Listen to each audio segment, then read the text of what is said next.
बड़ा हो जाएगा। ओके क्लास, आज हम पढ़ने वाले हैं पाठ 14 हिंदी वसंत पुस्तिका से, है ना? पाठ 14 जिसका शीर्षक है खान-पान की बदलती तस्वीर।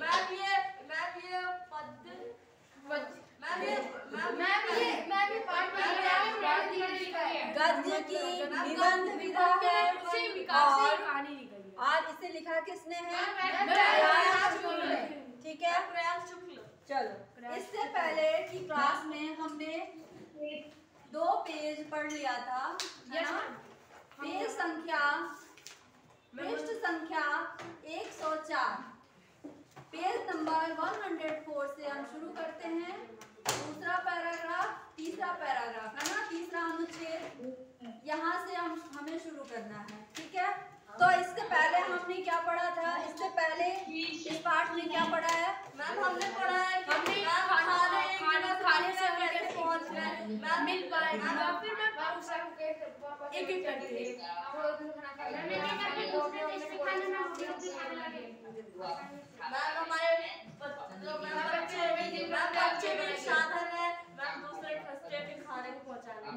बच्चों का टिफिन भी एक साधन है क्या? एक राज्य से दूसरे राज्य में खाना जो व्यंजन है उसका क्या स्थानांतरण होने का, है ना? एक स्थान से दूसरे स्थान में पहुंचने का साधन कौन सा है?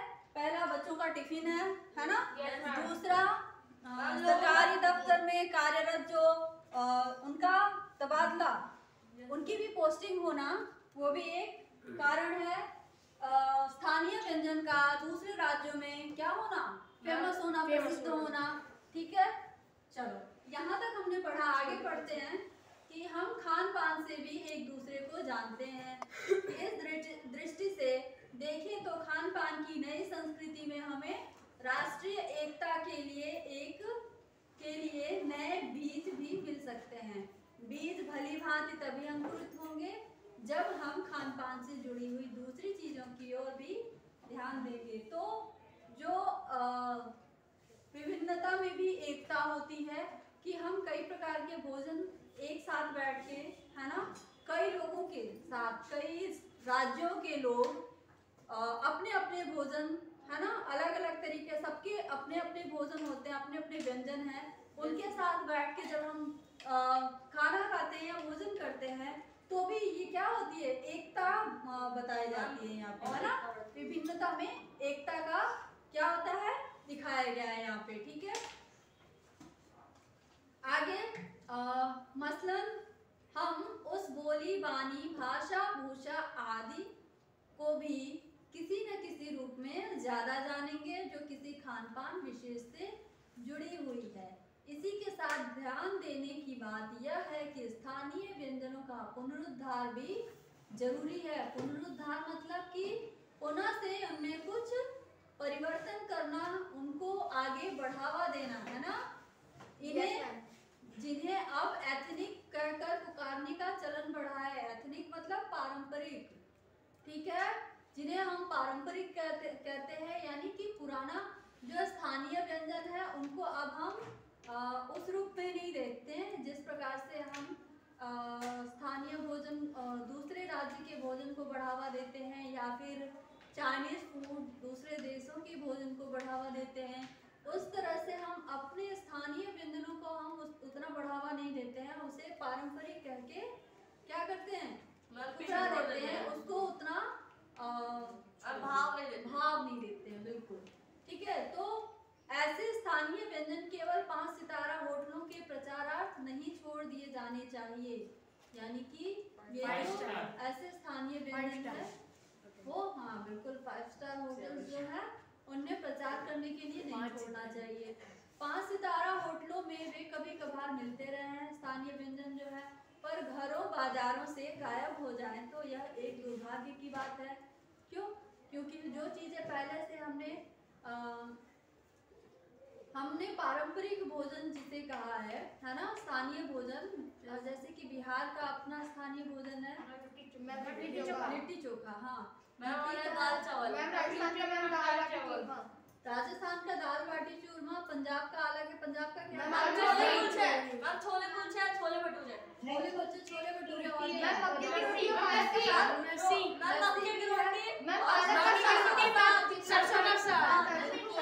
गुजरात का क्या है? हाँ बिल्कुल। और साउथ इंडियन जितने भी स्टेट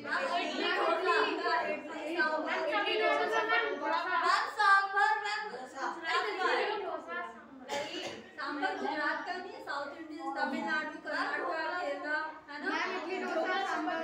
हाँ बिल्कुल यहाँ के हैं, ठीक है। इडली, डोसा, सांभर, रसम, ये सब चीजें, तो ये क्या है?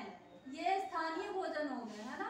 अब इनके तो ढाबे बन गए हैं, रेस्टोरेंट हर जगह मिल रहे हैं। तो इसका कारण हमने अभी जाना कि वो कारण क्या है। लेकिन धीरे धीरे कुछ स्थानीय व्यंजन ऐसे हैं जो कि विलुप्त होते जा रहे हैं, है ना। अपने घर में भी नहीं बनाए जा रहे। क्यों नहीं बनाए जा रहे? क्योंकि उन पे खर्च ज्यादा लग रहा है, पैसा ज्यादा लग रहा है, महंगाई ज्यादा, और उसमें उसको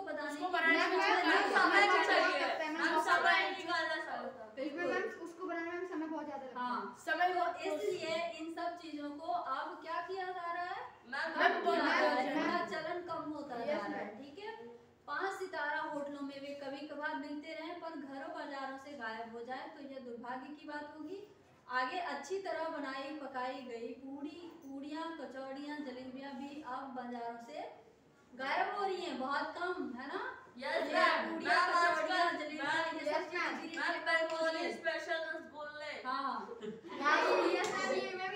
सब सब्जियों से भरे हुए समोसे भी अब कहाँ मिलते हैं। उत्तर भारत में उपलब्ध व्यंजनों की भी दुर्गति हो रही है, यानी उनकी भी अब कमी होती जा रही है। आलू होता है ना, समोसों में आलू होता है ना, तो वो तो सब्जी की हो गई। फ्रूट्स के भी समोसे बनते हैं आजकल। समोसों की जगह में लिट्टी चोखा चलने लगा है। हाँ लिट्टी चोखा, पेटीज चलने लगी। मैम एक बार समोसे में बादाम निकला। मैम उनकी जगह पे मैं स्थानीय व्यंजनों की जगह मैं पश्चिमी व्यंजन आने लग गए मैम।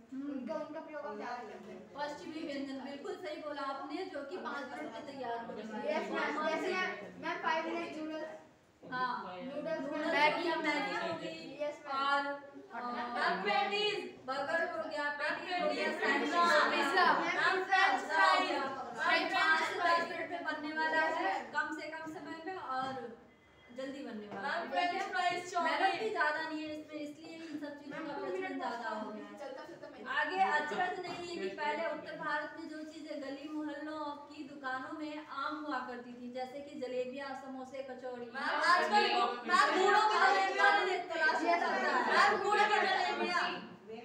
यह भी एक कड़वा सच है कि कई स्थानीय व्यंजनों को हमने तथाकथित आधुनिकता के चलते छोड़ दिया है और पश्चिमी की नकल में बहुत सी ऐसी चीजें अपना ली हैं जो स्वाद और स्वास्थ्य की सरसता के मामले में हमारे अनुकूल नहीं है। मैम जैसे जो आग पे लिट्टी चोखा बनता था, अब नहीं बनता है, अब गैस पे बनता है। हाँ बिल्कुल, इसके लिए अभी ओवन आ गया, वो हीट करके उसमें बनाते हैं, जो पहले उपले पे बनता था वो अब वैसे नहीं बन रहा है। रोटी बनती थी, तो ये सब चीजें चेंज हुई है, जिसकी वजह से धीरे धीरे ये सब चीजें हमारे स्वास्थ्य के लिए भी, इसीलिए हम बहुत जल्द बीमार भी पड़ते हैं। और बहुत जल्द हमें कोई ना कोई बीमारी कम उम्र में ही बहुत बड़ी बड़ी बीमारियों से हम ग्रसित हो जाते हैं। आजकल हमारा खान पान सही नहीं है। आज की जो हालात हैं, इस समय जो हमारे खाने पीने का जो भी साधन है वो सही नहीं है, हमारे अनुकूल नहीं है, जिस वजह से हमने बहुत सारी बीमारियों को बिल्कुल बढ़ावा दिया है, ठीक है। हो यह भी रहा है कि खान पान की मिश्रित संस्कृति में हम कई बार चीजों का असली और अलग स्वाद नहीं ले पा रहे हैं। अक्सर प्रीति भोजों और पार्टियों में एक साथ ढेरों चीजें रखती जाती हैं, तो आप लोगों ने देखा होगा। हम एक प्लेट लेते हैं और उसमें जितने भी खाने होते हैं सब डाल के जाते हैं। फिर उन सब का क्या होता है, उनका स्वाद क्या होता है, गड्ढ हो जाता है, मिक्स हो जाता है सब, और हम उसका प्राय नहीं उठा पाते। अगर आइसक्रीम हो तो 4-5 प्लेट आइसक्रीम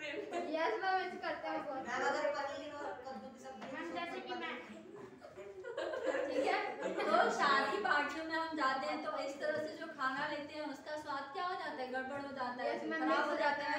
खान पान की मिश्रित या विविध संस्कृति हमें कुछ चीजें चुनने का अवसर देती है, हम उसका लाभ प्राय नहीं उठा रहे।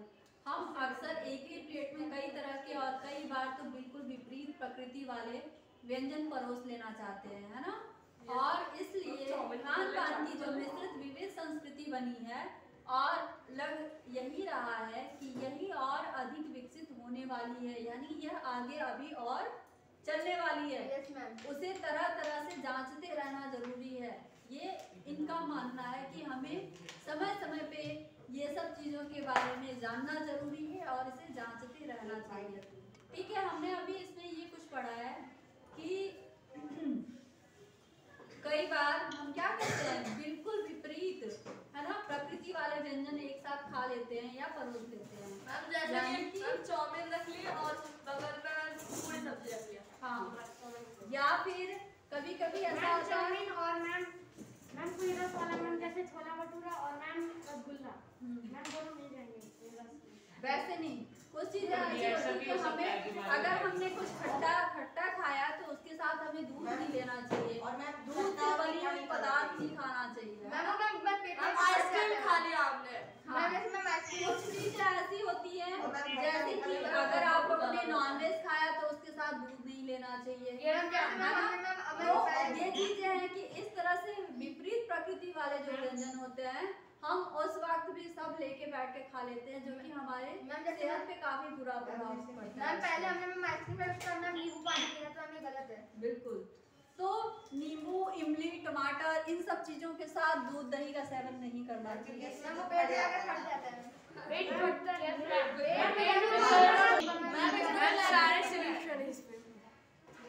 आप लोग लिखिए कठिन शब्दार्थ।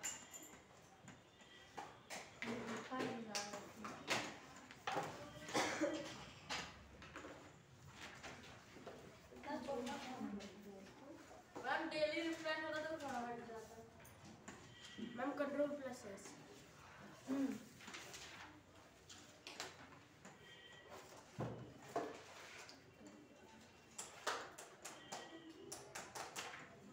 कठिन शब्दार्थ। मैम कीबोर्ड आ गया। ठीक है, पाठ मैम 14 14। पहला शब्द है खान पान का अर्थ क्या होता है? मैम खाना पीना। बिल्कुल, मैम रोजमर्रा का खाना पीना। रोजमर्रा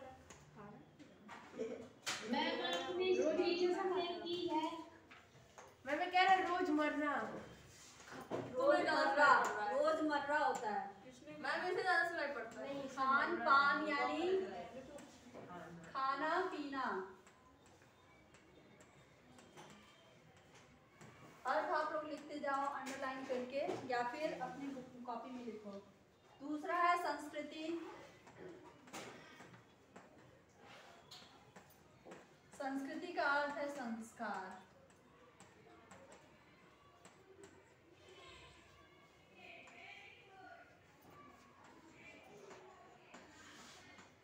तीसरा शब्द है उपलब्ध। क्या होगा उपलब्ध का अर्थ? मैम प्रस्तुत। प्राप्त होना। Yes ma'am. जो वर्तमान काल में प्रस्तुत होना। प्राप्त होना, उपलब्ध यानी प्राप्त होना। अजनबी। मैम जिसे हम जानते हैं। मैम जो जानते हो। बिल्कुल,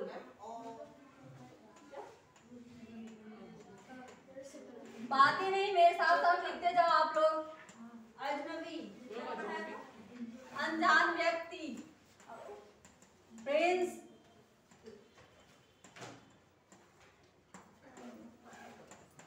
अनजान व्यक्ति को बोलते हैं अजनबी। इसको हम जानते ना। अनजान व्यक्ति समझ में आ रहा है जो मैं लिख रही हूँ? Yes ma'am.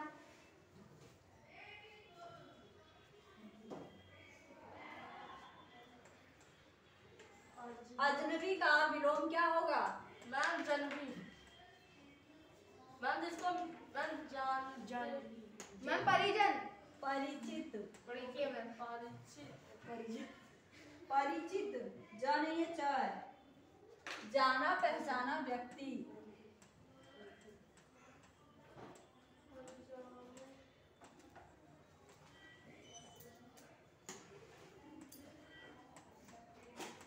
जाना पहचाना व्यक्ति।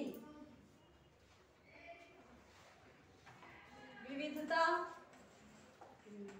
अलग अलग प्रकार। विभिन्नता।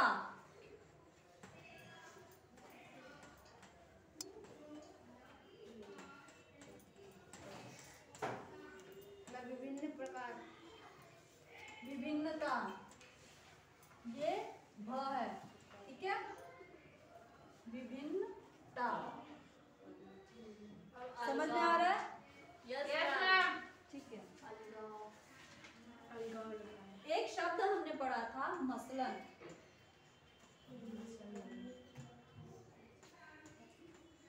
इसका क्या होगा? उदाहरण स्वरूप। मैम मिलना। मसलन, हमने एक शब्द पढ़ा था इस कहानी में, निबंध में। मसलन यानी उदाहरण स्वरूप, उदाहरण के तौर पे। मसलन का अर्थ ये मैम होगा। For example. हाँ बिल्कुल। मैम इतने हार्ड वर्ड्स क्यों यूज करते हैं? हाँ मैम लोगों को इस बारे से समझ नहीं आ रहा। क्या? मैम विविधता। विविध। मैम विविधता। इसलिए मैंने बोला था मेरे साथ लिखते जाओ, मैं बोलती जा रही हूँ तो समझ में आएगा, बाद में फिर समझ में आएगा मैंने क्या लिखा है। विविधता, अब समझ में आ रहा है? मैं आपने वहाँ पर हल्का लिखा है, मैं जाना पहचाना क्या। जाना पहचाना व्यक्ति, ऊपर से मैंने ये कॉमा लगा दी यानी से।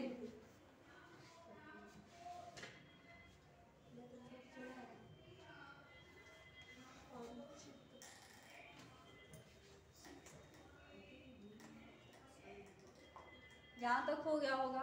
Yes ma'am. नेक्स्ट, दुस्साहस। मैम भूल। दुस्साहस, मैम गलती से। गलती करने की हिम्मत, गलत कार्य करने की हिम्मत। तो गलत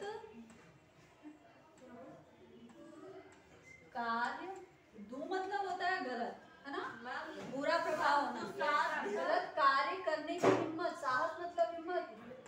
मैम दुसाध्य। मैम दुसाध्य क्या है? हाँ? मैम यहाँ पे दुसाध्य है। दुसाध्य, यस मैम। गलत तरीका। यस मैम द दूसरा हिम्मत, ये रहा। या मैम मजाल। वाह। भागम भाग आप लोगों को पता है, भाग दौड़। मैम भागते दौड़ते। अचरज, मैम विस्मय। मैम शंका। मैम शंका। हैरानी या आश्चर्य। मुझे आश्चर्य हो रहा है कि आश्चर्यचकित। हैरानी या आश्चर्य, आश्चर्य का ही ये तद्भव रूप होगा। मेरे को आश्चर्य हो रहा है कि यहाँ पे आश्चर्य। नेक्स्ट, विपरीत। मैम उल्टा। उल्टा। ये तो पता है आप लोगों को, फिर नहीं बताऊंगी, है ना? Yes ma'am. रहने देते हैं। विपरीत का अर्थ 10, शब्द संख्या 10। अक्सर, मैम कभी कभी। प्रायः, मैम या कभी कभी। हाँ मैम समझ लो ये कहना समझ में आ गई। कभी कभी, ठीक है। यस। हाँ, अनुकूल। प्रतिकूल। मैम ये तो इसका ये तो हमें उसी में लगा। नहीं विलोम शब्दों में था मैम। अनुकूल प्रतिकूल। अनुकूल का विलोम शब्द होगा प्रतिकूल। Yes ma'am. मैम अनुकूल मतलब प्रतिकूल। अनुकूल का होता है सही। सही और गलत। तो प्रतिकूल का होगा गलत। गलत। Yes ma'am. हो गया? Yes ma'am. मेरा हो गया। मैंने बुक पे लिख लिया, अंडरलाइन। हाँ बिल्कुल। अपनी कॉपी में कर लेना आप इसको। मैम मैं तो मैम डायरेक्ट कॉपी में लिख रहा हूँ।